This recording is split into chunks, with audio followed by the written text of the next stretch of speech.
Assalamualaikum warahmatullahi wabarakatuh. Salam jumpa di channel Bujana. Pada kesempatan ini, Ibu akan mengajak anak-anak untuk membahas soal uji kompetensi 1, bab 1, dimensi 3, matematika wajib kelas 12 ya. Buku PR Intan Pariwara Generasi Z.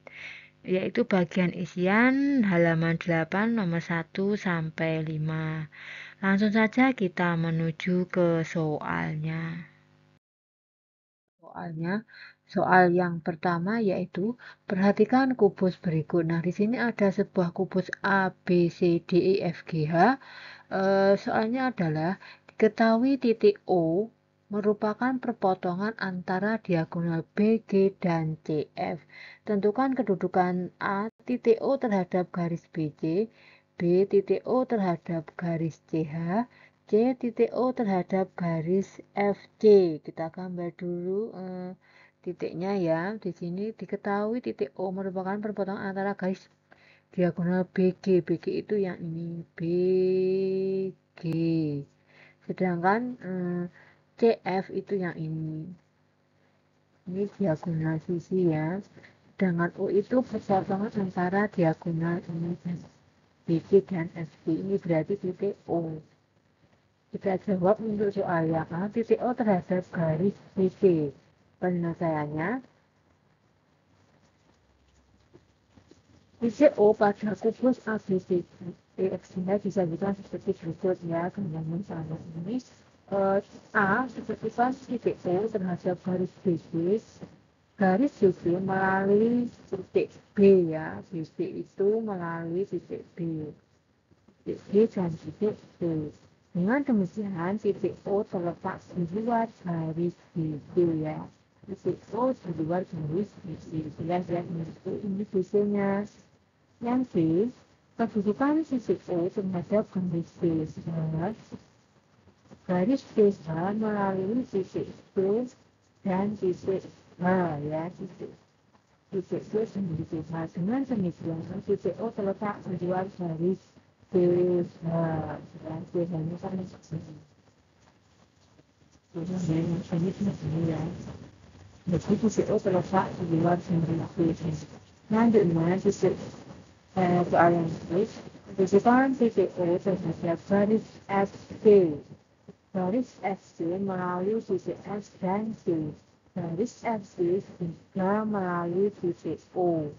Dengan demikian, titik O terletak pada garis FC. Jadi titik O ini terletak pada garis FC. Lanjut. Soal yang kedua, perhatikan balok berikut. Ini ada balok A, B, C, D, E, F, G ya. Diketahui titik C dan titik D merupakan titik tengah untuk E, F, dan titik G. Tentukan kedudukan A, titik P terhadap bidang A, B, F, E. Yang B, titik G terhadap bidang A, B, H, E. Yang C, garis AD terhadap garis PH. Yang C, garis BH terhadap garis BC. Penyelesaiannya, titik P dan titik G pada kubus A, B, C, D, E, F, G disajikan seperti berikut ini ya.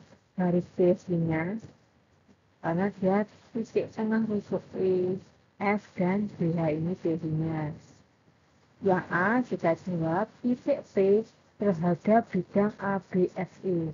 Titik P terletak pada garis EF, sedangkan garis EF terletak pada bidang ABFE ya. Dengan demikian, titik P terletak pada bidang ABFE. Jadi kedudukannya titik P itu terletak pada bidang ABFE. Yang B, titik H terhadap bidang ADHE. Titik H terletak pada garis GH, sedangkan garis GH memotong bidang ADHE. ADHE itu yang ini ya. ADHE di titik H. Dengan demikian, titik H terletak di luar bidang ADHE. Saya ulang, kedudukan titik H itu terletak di luar bidang ADHE. Yang B, kedudukan garis AD terhadap garis BH. Penjelasannya, garis AD itu yang ini ya, terletak pada bidang ADHE. Sedangkan garis PQ sejajar dengan bidang ADHE. Dengan demikian, garis AD sejajar dengan bidang PQ. Garis ini maaf bukan bidang ya, garis. Ini saya coret diganti garis. AD sejajar dengan garis PQ gitu ya. Untuk yang D, garis DH terhadap garis BC, DH-nya yang ini, BC-nya yang ini ya. Garis DH dengan garis BC tidak terletak pada bidang yang sama. Kedua garis juga tidak mempunyai titik persekutuan. Dengan demikian, garis DH bersilangan dengan garis BC. Nomor 3, soalnya, gambarlah kubus ABCDEFGH dilengkapi diagonal sisi AH serta diagonal ruang CE dan DF. Pertanyaannya, A. Tentukan kedudukan garis CE terhadap garis DF. Yang B. Sebutkan bidang yang melalui garis AE dan CG. Yang C. Sebutkan garis yang sejajar dengan bidang CDEF. Penyelesaiannya, kedudukan garis CE terhadap garis DF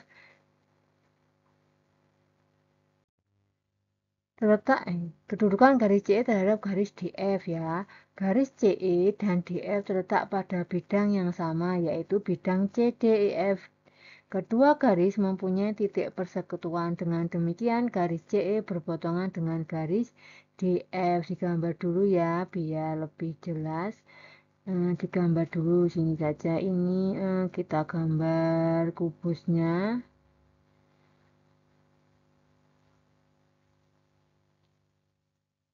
Jelek sekali.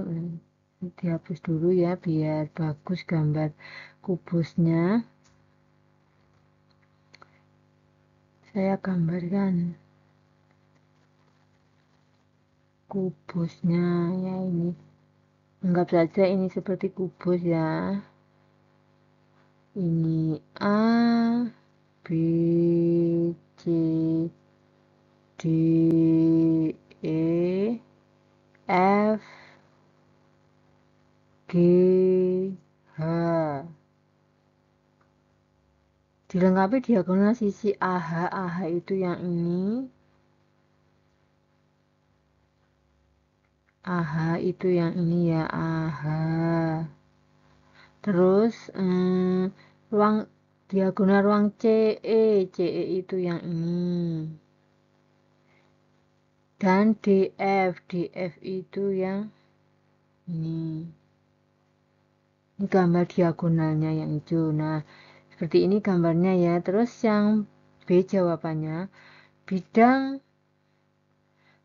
yang melalui garis AE dan CG ya. AE itu yang ini, CG itu yang ini. Bidang apa yang melalui garis AE dan CG saling sejajar. Ini ya, sejajar. Dengan menghubungkan titik A dengan C, titik A dan C-nya dihubungkan. Titik A dan C warnanya berbeda. A dan C dihubungkan. Dan titik E dengan titik G, titik E dan G juga dihubungkan. Diperoleh bidang ACGE, ACGE. Jadi bidang yang melalui garis AE dan CG adalah bidang ACGE. Selanjutnya untuk yang C, garis yang sejajar dengan bidang ACDEF. CDEF, CDEF itu yang ini CDEF ya, CDEF, CDEF. Garis CD dan garis EF terletak pada bidang CDEF. Yang pertama, garis AB sejajar dengan CD. Dengan demikian, garis AB sejajar dengan bidang CDEF. Yang kedua, garis GH sejajar dengan garis CD. Dengan demikian garis GH sejajar dengan bidang C, D, E, F ya. Jadi garis yang sejajar dengan C, D, E, F itu garis AB dan GH. Jadi ini ya kesimpulannya AB dan GH yang sejajar dengan C, D, E, F. Selanjutnya untuk soal nomor 4, diketahui garis H dan garis K terletak pada bidang V. Garis H tegak lurus garis K. Jika garis G tegak lurus bidang V, selidiki kebenaran pernyataan berikut. Yang A, garis G terletak tegak lurus garis H dan garis G tegak lurus garis K. Yang B, ada bidang melalui garis G dan sejajar garis H. Yang C, ada garis yang memotong garis G sejajar bidang V dan tegak lurus garis H. Yang D, ada bidang yang tegak lurus garis G dan tegak lurus garis H. Penyelesaiannya, jika digambar sesuai dengan pernyataan soalnya itu, seperti ini ya gambarnya. Ini bidang V-nya, ini garis K, garis H ya. Ini G ya. Selanjutnya kita yang jawab yang pernyataan A itu.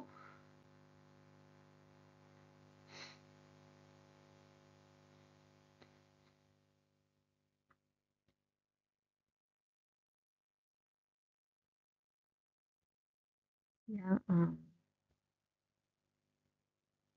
Oleh karena garis tegak lurus bidang V, maka garis G tegak lurus dengan semua garis pada bidang V ya. Jadi semua garis itu tegak lurus terhadap bidang V. Dengan demikian garis G tegak lurus garis H dan garis G tegak lurus garis K. Jadi pernyataannya bernilai benar. Jadi yang A ini bernilai benar. Untuk yang B, misalkan bidang PQR, ini bidangnya ya PQR, melalui garis G. Garis PQ terletak pada bidang PQR dan garis PQ sejajar garis H. Dengan demikian, bidang PQR sejajar dengan garis H. Jadi pernyataan bernilai benar. Untuk yang C, misalkan garis M terletak di luar bidang V, memotong garis G. Garis M sejajar dengan garis K, maka garis M tegak lurus garis H. Jadi pernyataan bernilai benar. Untuk yang D, bidang yang tegak lurus garis G akan sejajar dengan bidang V. Oleh karena garis H pada bidang V ini hanya, maka bidang tersebut oleh karena garis H pada bidang V, maka bidang tersebut akan sejajar garis H. Jadi pernyataan bernilai salah. Ini salah yang D. Jadi yang benar A, B, C, sedangkan yang D itu salah.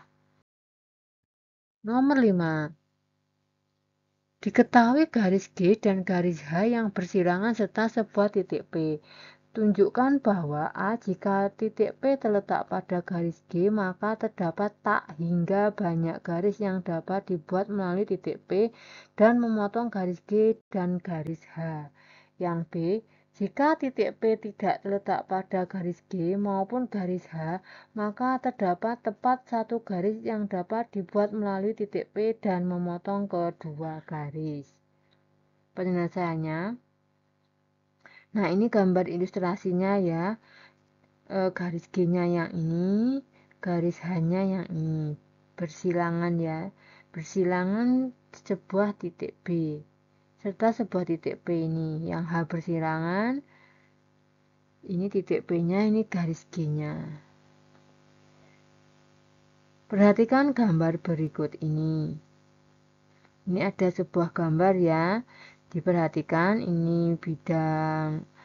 Ini ada sudut alfa, beta, garis H, garis G, ini P. Titik P, maaf yang A dulu, ini nanti untuk menjawab yang B. Yang A, titik P terletak pada garis G. Berarti semua garis yang melalui titik P pasti memotong garis G.